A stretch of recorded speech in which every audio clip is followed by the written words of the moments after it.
Greetings, everybody. My name is Adam Frary. I cover marketing, product marketing for our AIOps and Observability solution. Today, for this session, a new no-code approach to enhance cloud-native observability.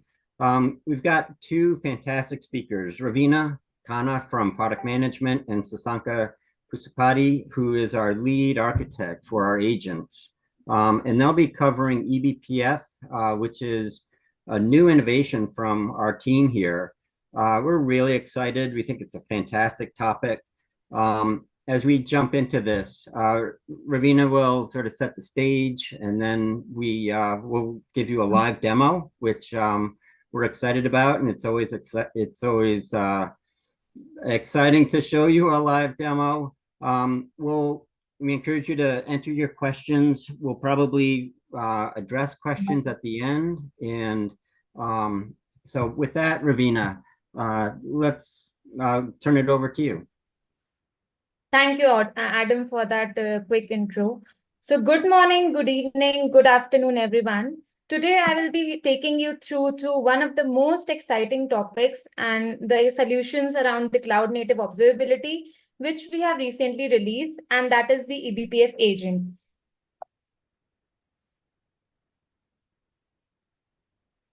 So over the session, I will be talking you through that what is an eBPF agent, what it does, and what our new solution is providing to you as part of the application observability.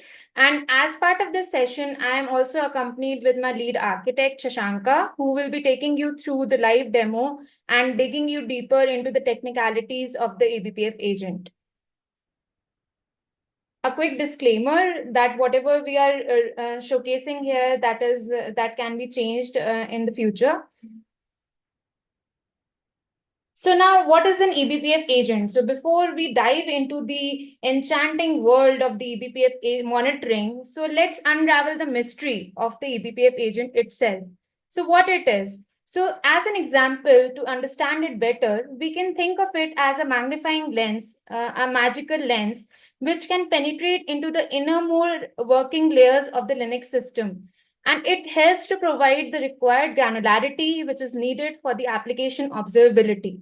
So the full form of eBPF is Extended Berkeley Packet Filter. So initially it was created with the packet filtering approach, and then it was enhanced in the future to solve various challenges around the networking, observability, security aspects.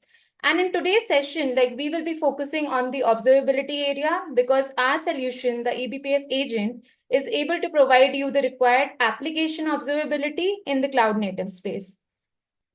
So what it actually does. So with the eBPF agent, a user can easily get the required set of metrics for the performance monitoring of their applications. They can also do the infrastructure monitoring for their databases, the networks, the DNS systems.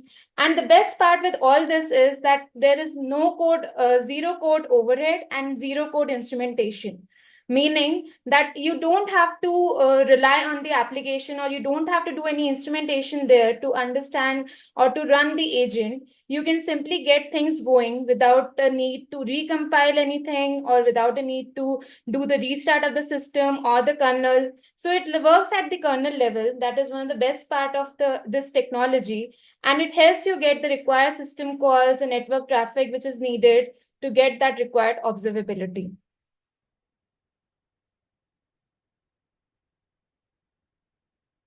So when it comes to the new eBPF agent, this agent we are bundling with our existing universal monitoring agent. And this is one of the secure and non-invasive way to get the outside-in monitoring in the cloud-native environment. And we are able to get all the instrumentation in a dynamic way, as I highlighted. And with the help of the Linux kernel APIs, we can get all the required observability and performance data, and it doesn't impact the performance of the system or the application. So in this way, it acts as a very powerful system to penetrate into the deepest layers and to get the required observability which is needed, and still our performance of the system and the application remains as is intact. So it helps a lot in the microservices architectural environments where we have a lot of applications, microservices applications, and it becomes tough in the case of a traditional UMA agent because it slightly impacts the performance. So in this case, without impacting the performance, we can get the required visibility and observability which is needed for the application.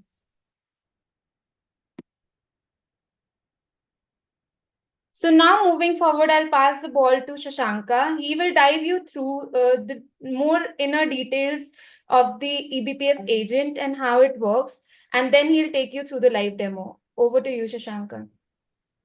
Yeah, thanks, Ravina. Hello, everyone. I'm Shashank here. So as Ravina explained, eBPF is a revolutionary technology, which is a kernel technology which provides a way to collect the observability metrics by doing the outside-in monitoring. So if you look at the current slide here, you can see on the left-hand side, the traditional in-process agent, how they work in Kubernetes world is that the application agent sits along with the application pod, and it's the in-process agents. These sit along with the application pod and try to collect the metrics. Whereas the eBPF agent, which is on the right side, it sits on the node of the cluster, and it uses the kernel technology, which is the eBPF technology, to intercept the data that is flowing in the kernel using different probes provided by the kernel. So the kernel provides different probes like trace points, K probes, and U probes. So these are more like a traces that we have in Java agent or .NET agent. So similar to that, now we are tracing the kernel methods and trying to collect the observability data. So this way, we are able to do the outside-in monitoring by sitting outside the application and without interfering with the data or with application data. Yeah, next slide. So, so as I explained, this eBPF agent is part of UMA. So when you deploy UMA, the eBPF agent is also shipped along with UMA and it is installed. By default, UMA, the microservice agent is kind of disabled, and user has to enable it using a property which is present in the UMA configuration. And it is part of UMA eBPF UMA agent or UMA deployment, and it uses the eBPF probes, which are in the kernel space. So you can see in this picture that when the eBPF agent is enabled, it first loads the probes. So these are all small C programs which are written to kind of intercept the data used from the kernel probes, and these are loaded at the start of the eBPF agent. And these probes are very secure, and they are very efficient. They are very secure because these probes are executed by the kernel in the sandbox environment. So this makes sure, this is for the kernel to make sure that any of the probes that are getting loaded are not interfering with the kernel functionality. So that's the reason these probes are loaded in a sandbox environment. And before loading, the kernel verifies, there is a verifier, eBPF verifier. It verifies for the security aspects of the program. So only once the verification is successful and it makes sure that there are no security related issues in the probe, only then the kernel eBPF verifier loader will load the probes into the sandbox environment. So this makes it very secure. And before loading, the kernel will also try to optimize the probes written for the underlying system architecture. So this makes it very efficient, very lightweight, and it doesn't, since it is sitting outside the application environment on the system where the pods are running, it doesn't interfere with application functioning. And the way the data is collected is the probes, again, the data structures that are present in the kernel, we are using them, which makes it more efficient.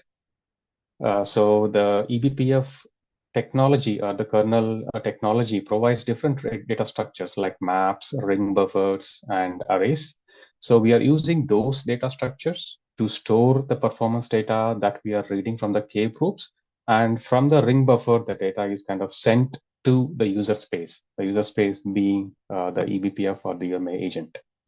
So that way, that's an additional level of efficiency we have added, which makes it more faster and with very less overhead. Sorry, previous slide. Yeah. So currently we have certified this eBPF agent. On 4.18, 4.77, and 5.14. Since it is a kernel level technology, whatever the eBPF agent we have developed, it is tightly coupled with a Linux kernel. So it needs a Linux kernel, and since it is using the kernel probes, it needs a Linux kernel to work and to collect the performance data. But it doesn't mean that it doesn't work on other kernel versions. We currently in version 1, we have certified 4.18 and 5.14, but we have built the eBPF agent using the BPF core. So BPF core is again another revolutionary technology which makes the probes run on any Linux kernel starting from 4.18 and above. So this is called core. Stands for compile once, run everywhere. So the way it works is it creates a BTF, bytecode type format, and the bytecode type format creates the data structures that are required for the eBPF probes. And this BTF is part of the probe SO file, or you can say probe object file. And when we deploy this probe on any other kernel, say for example 6.x, the BTF helps the kernel to understand what kind of data structures are required for the probe to function as expected. And the kernel automatically kind of creates an adapters for the probes to work on different kernel versions. So this makes it, this makes it more easy in terms of maintenance, and also, it makes it very easy for us to release new features for different kernel versions. Next slide, please. So to start with, in version 1, we have added support for HTTP, HTTPS, which is OpenSSL based, and MySQL database protocols. So once you deploy the UMA agent and enable the microservices agent and annotate the application, so the microservice agent annotation works similar to the auto attach, the application agent auto attach. It's just that the annotation is slightly different. So the annotation that is required to whitelist an application for microservices agent to monitor is microservice agent enabled equal to true. So if you annotate a deployment or namespace with this annotation, the UMA discovers the applications running into the namespace or the deployment, and the microservice agent will discover the processes. Since it is kernel level technology, we are operating on the processes of the applications. When I say operating, the PIDs. So the filtering and exclusion is done using the PIDs of the application. So from the pod, we try to get the PID information, and from the PID information, we'll whitelist the PIDs, and the probes based on the whitelisting of the PIDs will start collecting the performance metrics. So which means when you deploy and enable the microservice agent, it doesn't do any monitoring unless it is whitelisted, because the default mode is whitelisted mode. Next slide. Yeah. So as I said, we in version 1 we added support for HTTP, HTTPS, mainly OpenSSL and MySQL.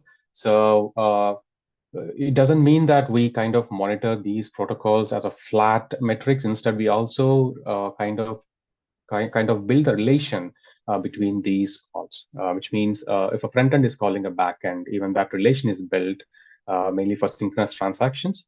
There is a synchronous transaction, that relation is built, and we see the metrics under front end and also the called backends, similar to how the application agent reports front end and call backends. In a similar way, the microservice agent also will try to identify the front ends and backends and try to correlate them and represent them as called backends for a front end.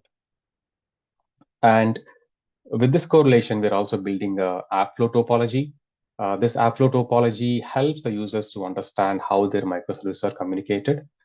In version 1, the Airflow topology is built for the services which are being monitored by microservices agent. We'll definitely be enhancing this to make it more, to make it without independent of the performance metrics the microservices agent collects. But for now, it is in version 1. We are building the topology for the services that are being monitored by the microservice agent. Yeah, next slide. So I'll show you a quick live demo how the microservice agent works. So I'll start with my screen share.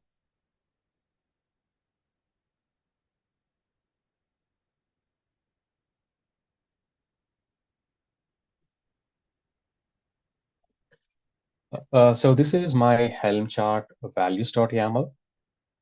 And you can see under the monitor application, we have added a new section called microservices agent. I'll just try to minimize this. So under monitor application, there is a new section called microservices agent.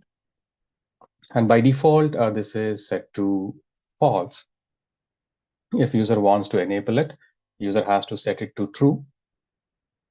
And there is a enable kernel version check. Currently, I have set it to false, but the default value is true. So this kernel version check, what it does is, as I have said earlier, the kernel, we have certified 4.18 and 5.14 in version 1, but it doesn't mean that the microservice agent doesn't work on other kernels. It will work on other kernels. Any kernel above 4.18, 4.77 version, it will work on all the kernels. So if a user is deploying it on any other kernel version other than certified versions, a user can set this to false. So this would disable that strict kernel version check on the UMA side to load the probe. So if this is set to true, the probes are loaded only on the kernel versions that have been certified. If it is set to false, then the probes are loaded on kernel versions, on all kernel versions above 4.18. And we have another property called agent per application. This is for creating agent per application or per pod that the microservice agent is monitoring. I'll talk about this when we get to the metric tree or metrics. But in short, this is meant for creating the application metrics per pod under a separate agent. If this is set to false, then the performance metrics or the application metrics the microservice agent is collecting, it will be reported under the pod or along with the pod infra metrics. And we have the filter type whitelist, and we have the different tracers that are supported in version 1. And we have the toggles for disabling or enabling these tracers. Now, coming to the deployment, I have deployed my UMA on a GKE cluster. So GKE cluster by default comes with container optimized OS. That is the OS that is supported or given by Google or by GCP platform. And this by default runs on 6.8 kernel. So this is not the kernel version that we have certified, but still I have deployed it because we are using the BPF core technology. And but the only property I need to change is the enable kernel version check to false. So once I make it false and then deploy it, I've deployed it in my GKE cluster. And we can see the different metrics that are coming in. So my cluster name is MSA of demo 2. So here you can see the different agents or metrics reported by UMA, the cluster deployment, performance monitor, and the node specific agents created. These are all coming from the UMA agent, the default UMA agent metrics. The other agents that you are seeing, like RoboShop Cart, catalog, load, etc. These are all the agents created by the microservices agent. So the naming convention is it uses the cluster name as the host name, and the namespace underscore deployment name as or the deployment name or the owner name. I would say owner because deployment is one specific workload object. We do have different workload objects like daemon sets, or we have stateful sets, etc. So maybe we can call it as owner name. So namespace underscore owner name would be the process name, and the pod name will be the agent name. So this is similar to how our application agents construct the metric of the agent hierarchy. And I have annotated my namespace with microservice agent.enable to true. So if I go here,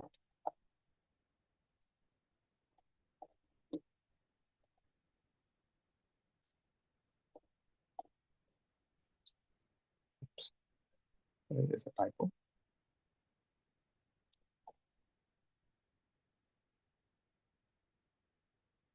Yeah. So you can see I have annotated the namespace with microservice agent enabled to true, and I have deployed my UMA agent, and automatically it was able to discover the applications running in that namespace and started monitoring them.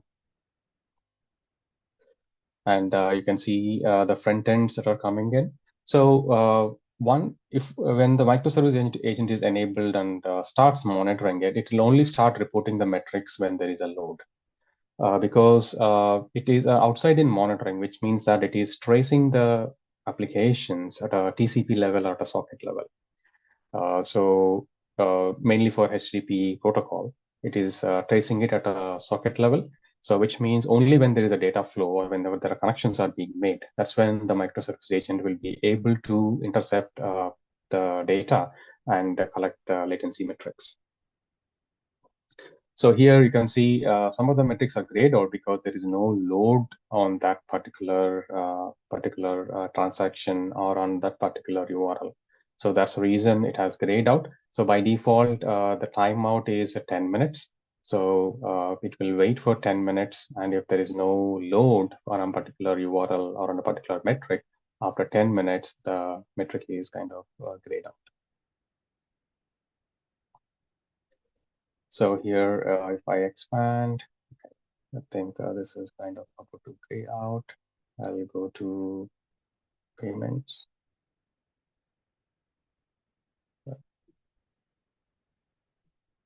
Let me select this. So here you can see there is a continuous load on my URL, the pay partner 57, and you can see it is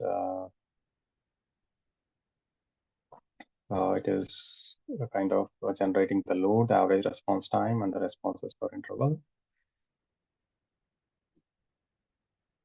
And errors per interval. So this particular transaction is failing. So you are seeing the errors per interval also being tracked for this HTTP transaction. And you can see the called backend. So this pay partner is calling another call backend, which is check partner. And this is being shown as a called backend. So all of these transactions are about to expire. So that's the reason you are seeing some of the metrics are getting grayed out because there is no load on this. But this has a continuous load. So you can see the transaction, the metrics are getting populated. And yeah.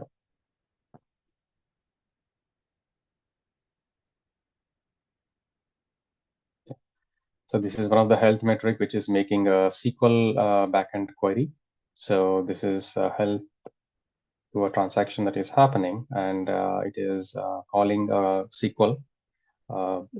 And that is being detected by the microservice agent. And you can see that is also getting populated. And one important thing to notice here is the SQL query is kind of obfuscated and normalized. So the obfuscation helps in removing the sensitive data from the SQL query, and normalization helps in kind of compacting the SQL query and displaying it, kind of grouping it under the common query pattern. So that's automatically done by SQL agent, which is again in line with our application agents, how they do it. Now coming to the app flow. So now this is the metric part. And now coming to the app flow. So I have created a service on the OI. So if I edit this service, so if you see, I have created a service with only one attribute, which is create as app flow true. So in my tenant, I have only one Kubernetes cluster. So that's the reason I have set only one filter here. But if there are multiple clusters, user can set the create cluster name filter and the namespace and app flow true.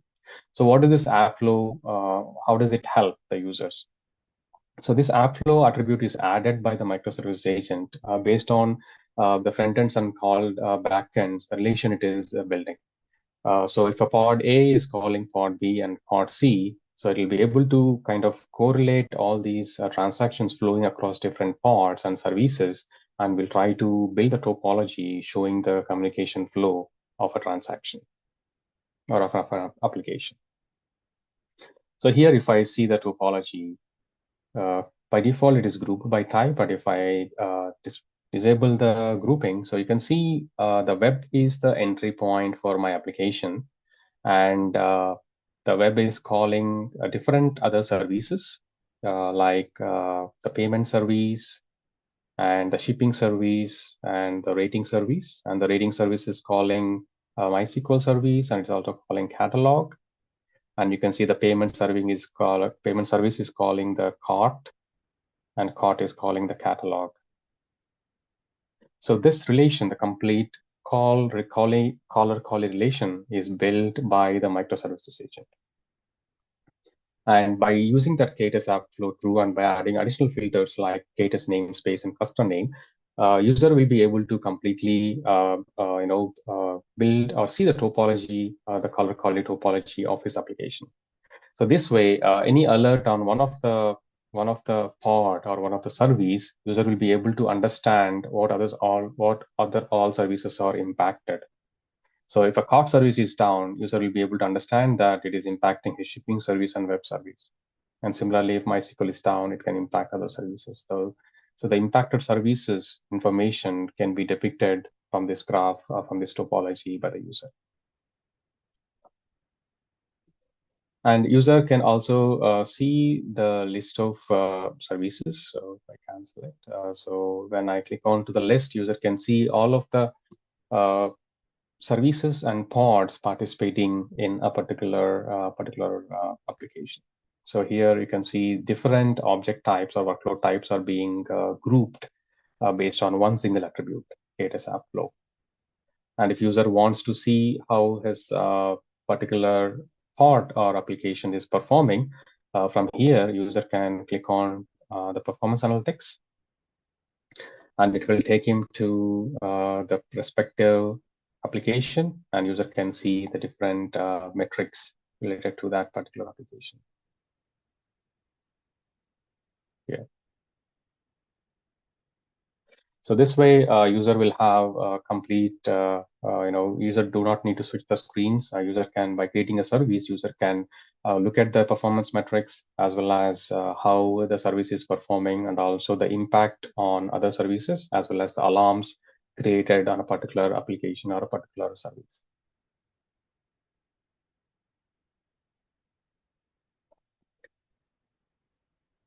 Yeah, that concludes the demo part. Now let me stop sharing and we'll go back to the slide.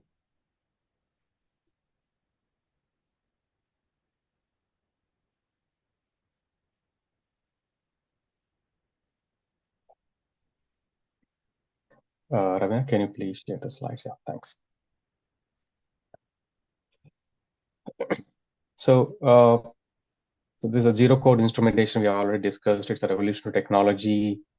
So you have seen that once I annotate my application with the microservice agent enabled to true, it automatically discovered the application and started monitoring the application. And by default, the metric path, as I have said earlier, it is the cluster name, which is used as the host name. and then the namespace name underscore deployment. If it is a deployment, it will be deployment name. If it is any other workload like stateful set or daemon set, it will be the daemon set name or stateful set name. And the agent name will be the pod name. Next slide, please.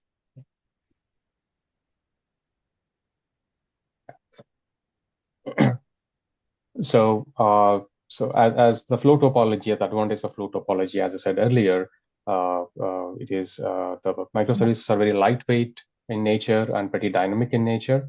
So it will be really difficult for the user to understand which service is communicating with which service. So over a period of time, the complexity of these microservices will definitely increase, and it would really help the user if we can show the communication topology of a particular application.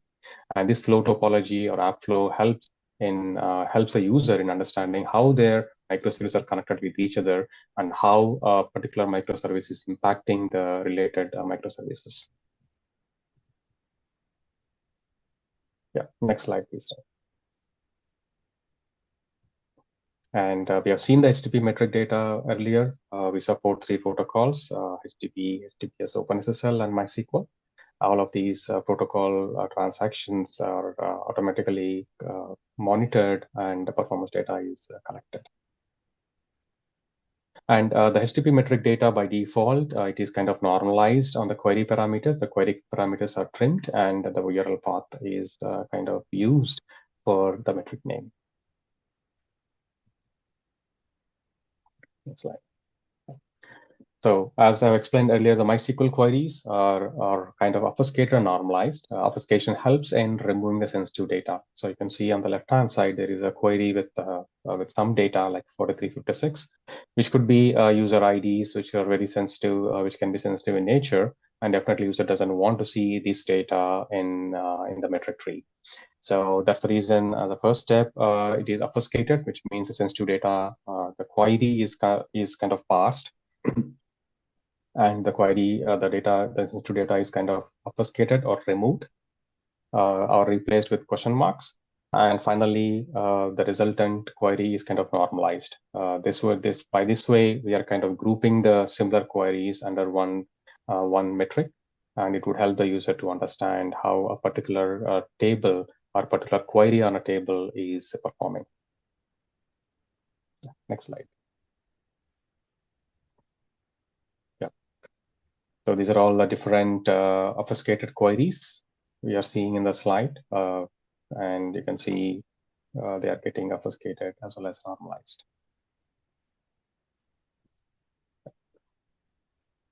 So here we'll be talking about the telemetry, which is newly introduced for the eBPF monitoring. So as we highlighted that the eBPF agent, it resides outside the application pod. So within each daemon set that is there in the node, we are doing the telemetry based upon the number of nodes as part of the Kubernetes cluster. And as we know, node is the smallest unit of the computer hardware. And now the telemetry gives us the number of devices based upon the number of nodes. Taking an example with the help of an image over here, we have 4 nodes, including the master node. So the telemetry would be 4 devices in this case. And that's how it will be computed depending upon the various environments of the Kubernetes clusters.